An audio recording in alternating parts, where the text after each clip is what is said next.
Hello student, देखो आज हम क्षेत्रमिति यानी मेंसुरेशन स्टार्ट करने जा रहे हैं। ठीक है, क्षेत्रमिति पढ़ेंगे अच्छी तरह से। क्षेत्रमिति पहली बात तो मेंसुरेशन को बोलते हैं हम। और एक और बात बताऊं तुम्हें, यह सभी एग्जामों के लिए सबसे पहली बात तो महत्वपूर्ण है। सभी एग्जामों में ज़्यादातर क्षेत्रमिति के क्वेश्चन ज़्यादातर पूछे जा रहे हैं। ठीक है, जैसे रेलवे हुआ, एसएससी हुआ, और आर्मी, जीडी के अंदर, क्लर्क के अंदर, और सभी जितने भी ज़्यादातर कॉम्पिटिटिव एग्जाम हमारे, उनके सभी के अंदर ये क्वेश्चन, इनसे संबंधित क्वेश्चन पूछे जा रहे हैं हमारे। ठीक है, देखो क्षेत्रमिति को हमने क्या किया है, दो पार्ट्स में डिवाइड किया है। यानी एक तो 2D फिगर होते हैं हमारे, और दूसरा कौन सा होता है हमारा, 3D फिगर होते हैं हमारे। अच्छा, 2D फिगर में क्या होता है, 2D फिगर में होती है, 2D का मतलब होता है 2 डायमेंशनल, यानी दो विमीय। दो विमीय का मतलब होता है, एक तो इसमें क्या होगी, लंबाई होगी, और दूसरी क्या होगी, हमारी चौड़ाई होगी। यानी एक तो हमारी लंबाई होगी और दूसरा क्या रखेंगे, इसमें चौड़ाई होगी। इन फिगर को सबको रखेंगे इसके अंदर, 2D के अंदर। तो देखो 2D के अंदर कौन कौन से फिगर आते हैं हमारे, 2D के अंदर फिगर आते हैं हमारे, देखो वर्ग है, आयत है, चतुर्भुज है, समांतर चतुर्भुज है, समचतुर्भुज है, समलंब चतुर्भुज है, वृत्त है और अर्धवृत्त है। और एक और बात बताऊँ तुम्हें, इनके सभी के बारे में एक एक डिटेल पढ़ेंगे हम आगे से। ठीक है, जैसे वर्ग है, अब वर्ग के बारे में पूरी परिभाषा क्या है इसकी, इसके फॉर्मूले कितने हैं, और इनके ऊपर कम से कम 5-5, 6-6 क्वेश्चन हमें करने हैं अच्छी तरह से, जब भी हमें ये आसानी से याद होंगे इनके करने के। ठीक है, तो विशेषकर ध्यान रखना है इनके क्रम, वर्ग, आयत, क्रम क्या है, वर्ग, आयत, त्रिभुज, समांतर चतुर्भुज, समचतुर्भुज, समलंब चतुर्भुज, वृत्त और अर्धवृत्त, बस इनमें पहचान रखनी है। आगे जाके हम इनके फिगर पढ़ेंगे, फिगर कैसे बनते हैं, इनके फॉर्मूले क्या हैं, क्षेत्रफल कैसे निकालेंगे, सब निकालेंगे एक एक करके। ठीक है, अच्छा अब हम आते हैं 3D पे। 3D का मतलब होता है 3 डायमेंशनल। 3 डायमेंशनल का मतलब होता है त्रिविमीय। त्रिविमीय मतलब इसमें लंबाई होगी, दूसरा इसमें चौड़ाई होगी। ठीक है, और इसमें क्या होगा, तीसरी बात ऊंचाई होगी। यानी लंबाई, चौड़ाई और ऊंचाई, इन तीनों के बारे में पढ़ेंगे यहाँ पर हम। लंबाई, चौड़ाई, ऊंचाई, बस 2D और 3D में बस एक ही अंतर है, बस इसमें ऊंचाई यानी नहीं होती है, इसके अंदर ऊंचाई होती है एक तरह से। ठीक है, तो इसमें क्या क्या पढ़ेंगे हम 3D के अंदर, घन है, घनाभ है, बेलन है, शंकु है, गोला है, अर्धगोला है और छिन्नक है। छिन्नक भी एक शंकु का ही पार्ट है। ठीक है, जिसे मैंने अलग से लिख दिया है, तो ये छिन्नक भी इसी का पार्ट है। तो सबसे पहले हम स्टार्ट करने जा रहे हैं क्या, वर्ग। तो देखो वर्ग क्या होता है वो देखते हैं अच्छी तरह से। देखो मैंने वर्ग की परिभाषा लिख दी है, यानी स्क्वायर, इंग्लिश में स्क्वायर बोलते हैं। 4 बराबर भुजाओं से घिरी आकृति वर्ग कहलाती है। देखो ध्यान से समझना, 4 बराबर भुजाओं से घिरी आकृति वर्ग कहलाती है, और प्रत्येक भुजा एक दूसरे के साथ 90 डिग्री कोण बनाती है।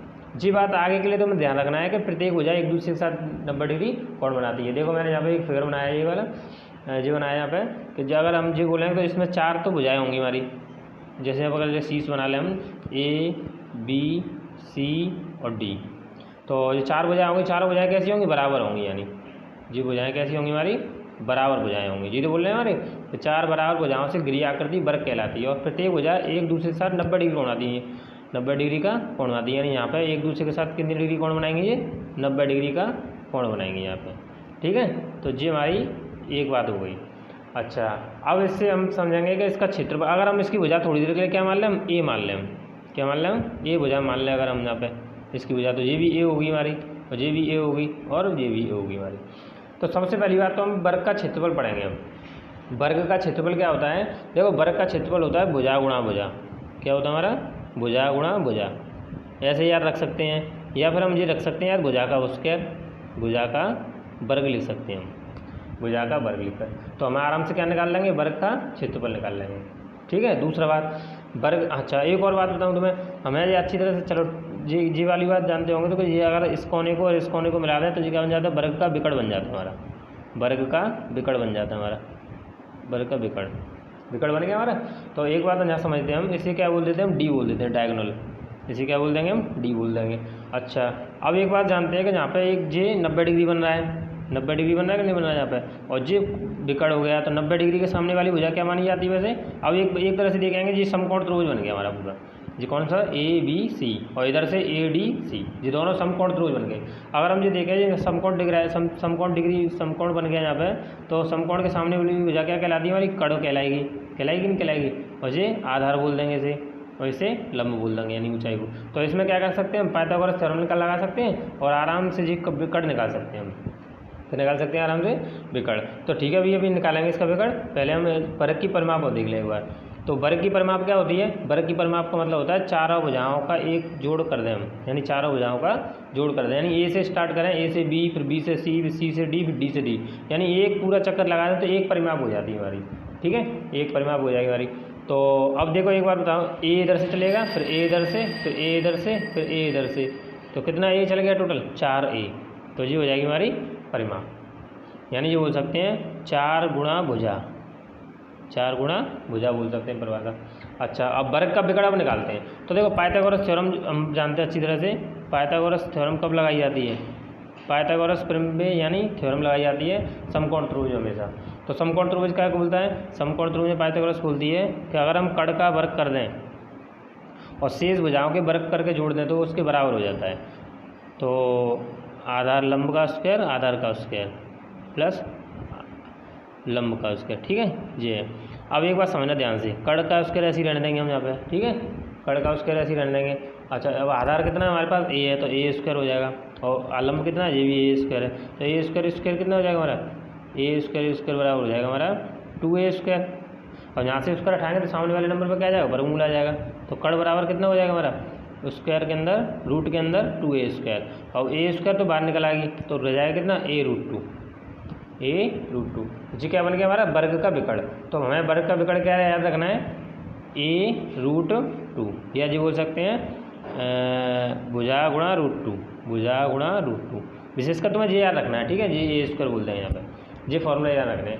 यानी दोबारा से देख लो एक बार, वर्ग का क्षेत्रफल यानी ए स्क्वायर यानी भुजा का वर्ग, वर्ग की परिमाप 4a, और वर्ग का विकर्ण होता है हमारा a√2। बस ये ध्यान रखना तुम अच्छी तरह से। ठीक है, और जिन्हें अच्छी तरह से लिख लेना आप। तो अब क्या करेंगे हम? अच्छा, एक और बात बताऊँ, एक बात समझना है। अगर मैं तुमसे बोलूँ कि ए स्क्वायर बराबर क्या होता है? वर्ग का क्षेत्रफल होता है, वर्ग का क्षेत्रफल होता है, और हमें मालूम है इसे डी से डिनोट कर लेते हैं हम। और डी बराबर क्या होता है हमारा? डी बराबर होता है हमारा a√2, होता है कि नहीं होता है? a√2। अगर मैं दोनों तरफ वर्ग कर दूँ इसका तो क्या जाएगा? डी स्क्वायर बराबर कितना जाएगा? a स्क्वायर, और √2 का स्क्वायर कितना जाएगा? 2। तो डी बराबर कितना हो जाएगा हमारा? अगर मैं पूछूँ तुमसे कि यहाँ से अगर मैं ए स्क्वायर की वैल्यू निकाल लूँ, ए स्क्वायर क्या हो जाएगा? डी स्क्वायर बटे 2। तो जी नया फॉर्मूला बन गया वर्ग विकर्ण का। अगर तुम्हें इससे हम करेंगे क्या, देखो अगर हमें विकर्ण मालूम है, किसी वर्ग का विकर्ण मालूम है केवल, तो उसका क्षेत्रफल, ए स्क्वायर क्या होता है? क्षेत्रफल होता है। अगर हमें विकर्ण मालूम है तो उसका क्षेत्रफल निकालना हो तो क्या कर देंगे? विकर्ण का स्क्वायर में 2 से भाग लगा देंगे, डायरेक्ट ही तुम्हारा क्षेत्रफल निकल जाएगा। ठीक है, विकर्ण के स्क्वायर में हम 2 से भाग लगा देंगे तो क्या निकल जाएगा हमारा? वर्ग का क्षेत्रफल निकल जाएगा। ठीक है, अब हम क्या क्या करेंगे? इसके ऊपर क्वेश्चन करेंगे। ठीक है, देखो क्वेश्चन कैसे करेंगे हम। देखिए, अब क्वेश्चन करते हैं वर्ग पर आधारित प्रश्न।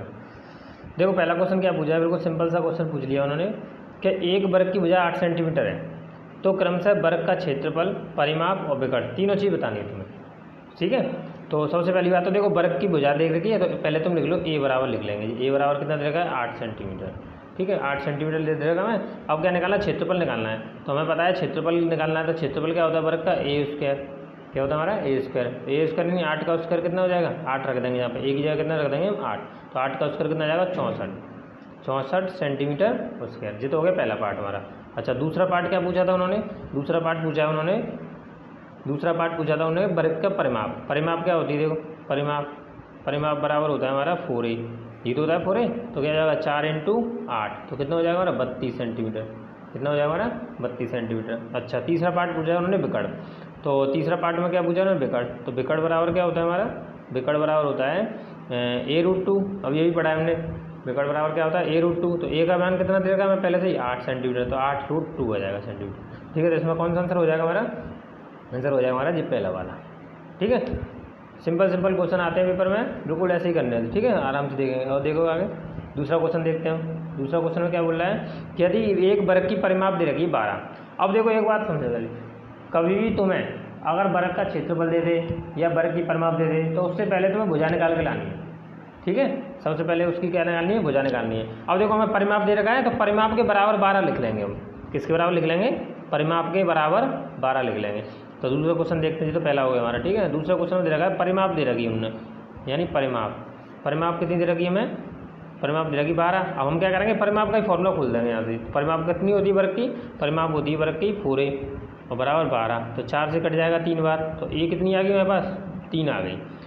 भुजा आ गई या भुजा से सारे काम निकालना है, तो क्या निकालना है, क्षेत्रफल निकालना है। तो क्षेत्रफल क्या होता है हमारा, क्षेत्रफल होता है हमारा ए स्क्वायर, तो ए स्क्वायर यानी 3 का स्क्वायर, 3 का स्क्वायर कितना हो जाएगा हमारा, 9 आंसर आ जाएगा हमारा। ठीक है, तो इसका आंसर कितना हो जाएगा हमारा, 9 वर्ग इकाई हो जाएगा हमारा। ठीक है, अच्छा इसे देखते हैं हम तीसरे वाले को। यदि एक वर्ग का विकर्ण दे रखा है 2√2, तो वर्ग का क्षेत्रफल बताना है। अब देखो सिंपल सी बात है, ये भी क्वेश्चन सिंपल है बिल्कुल। यदि एक वर्ग का विकर्ण दे रखा है हमें, तो हम लिखेंगे विकर्ण, वर्ग का विकर्ण बराबर कितना दे रखा है, 2√2। और रियल में कितना होता है वर्ग का विकर्ण, वर्ग का विकर्ण हम पढ़ के आए हैं, वो होता है a√2, a√2 बराबर 2√2, तो 2√2 से √2 कट गया, तो a की वैल्यू कितनी आ गई हमारी, 2 आ गई। अब हमें क्या निकालना है, वर्ग का क्षेत्रफल निकालना है। तो क्षेत्रफल क्या होता है, वर्ग का क्षेत्रफल होता है वर्ग का भुजा का स्क्वायर, यानी 2 का स्क्वायर कितना हो जाएगा, 4, तो 4 वर्ग सेम ही हो जाएगा आंसर हमारा। ठीक है, तो इसमें आंसर आ जाएगा हमारा 4 वर्ग सेम ही आ जाएगा आंसर। अच्छा देखो जी वाला क्वेश्चन थोड़ा इंपॉर्टेंट है, इसे समझना अच्छी तरह से, जी है ना, फोर्थ वाला जी क्वेश्चन इंपॉर्टेंट है और पेपर में आ भी चुका है कई में। ठीक है, जो बोला है किसी वर्ग का क्षेत्रफल, किसी कोई वर्ग है ये, तभी समझना ध्यान, जी वर्ग है हमारा, किसी वर्ग का क्षेत्रफल उसके विकर्ण पर बने वर्ग के बीच, बड़े वर्ग के क्षेत्रफल के बीच का अनुपात बताना है। यानी ऐसा है, देखो मैं बताऊँ तो मैं यहाँ पर जी मान ले हो जाए ए, तो इसका विकर्ण कितना हो जाएगा, मैं मानता हूँ a√2 होता है, हम पढ़ गए हैं अभी a√2, तो इसके वर्ग विकर्ण पर हमें वर्ग बनाना है, इसी विकर्ण पर इतनी भुजा का एक वर्ग बनाना है। ऐसे ध्यान से देखना, जी वाला हमारा जी, तो एक और विकर्ण बनेगा, वर्ग बनेगा, तो जी पुराना वाला वर्ग इसका क्षेत्रफल और नए वाले, अब इसकी भुजा कितनी हो गई, a√2 हो गई सबकी, a√2 इसकी हो गई और a√2 इसकी हो गई, तो इसका अनुपात पूछा है तुमसे। तो पुराने वाले वर्ग का क्षेत्रफल क्या होगा, भुजा का स्क्वायर, और नए वाले का कितना हो जाएगा, a√2 का स्क्वायर, तो a स्क्वायर तो ऐसे ही रहने देंगे हम, और इसका खोलेंगे तो क्या जाएगा, a स्क्वायर इंटू 2, स्क्वायर तो स्क्वायर रेशियो में काट देंगे, तो क्या बचेगा हमारा 1:2 बच जाएगा। इसलिए ये इंपॉर्टेंट क्वेश्चन है। ठीक है, ध्यान से समझना एक बार। अच्छा 5वें में देखा, 5वें में क्या बोला है, 5वां भी सही सवाल है। 5वें में क्या बोल रहे हैं ये कि यदि एक वर्ग की विकर्ण की लंबाई दे रखी है, विकर्ण की लंबाई है ना, डायगोनल दे रखा है, तो d a+b, ठीक है, तो तुमसे पूछ रहे हैं वर्ग का क्षेत्रफल बताना है। देखो मैंने एक फॉर्मूला बताया था, अगर तुम्हें डायगोनल विकर्ण दे रखा है डायरेक्ट, तो उसका क्षेत्रफल कैसे निकालते हैं, वर्ग का क्षेत्रफल निकालना हो तो तुम्हें क्या करना है, d का तो स्क्वायर करना है और 2 से भाग लगाना है, बस आंसर आ जाएगा। ठीक है, तो d कितनी है हमारे पास, a+b, और उसका लगा देंगे कोई d पे, उसका d की वैल्यू कितनी है, a+b, तो d पे स्क्वायर तो d स्क्वायर, नीचे 2 आ जाएगा, आंसर हो गया बस हमारा। ठीक है, तो ये कौन सा आंसर हो जाएगा हमारा, जी वाला आ जाएगा, दूसरा वाला। देखो काय में आया, RRB TC में आया ये क्वेश्चन, सिंपल सा बिल्कुल। ठीक है, अच्छा अब देखो 6वां क्वेश्चन कैसे करेंगे हम। 6वें क्वेश्चन में क्या बोला उन्होंने, किसी वर्ग का विकर्ण दे रखा 22, क्षेत्रफल पूछा, वही सवाल है सेम, तो d कितना दे रखा है, यानी विकर्ण कितना दे रखा है, 22 सेंटीमीटर, और तुम्हें क्षेत्रफल निकालना है, एरिया निकालना है, यानी क्षेत्रफल निकालना है हमें। तो क्षेत्रफल क्या होगा, d स्क्वायर बट्टे 2, तो d की वैल्यू कितनी है, 22 का स्क्वायर बट्टे 2, 22 का स्क्वायर कितना होता है, 484 बट्टे 2, 2 से काट देंगे, 2 दूनी 4, 2 4 2 दूनी 4, कितना हो जाएगा 242 सेंटीमीटर, तो 242 सेंटीमीटर। ये हो गए हमारे 5-6 क्वेश्चन किए हैं वर्ग से हमने। ठीक है, तो एक बार और समझ लेना अच्छी तरह से। अब करेंगे हम से आगे आयत, और इसके ऊपर और भी क्वेश्चन अगर होंगे तो हम करेंगे, ठीक है करेंगे।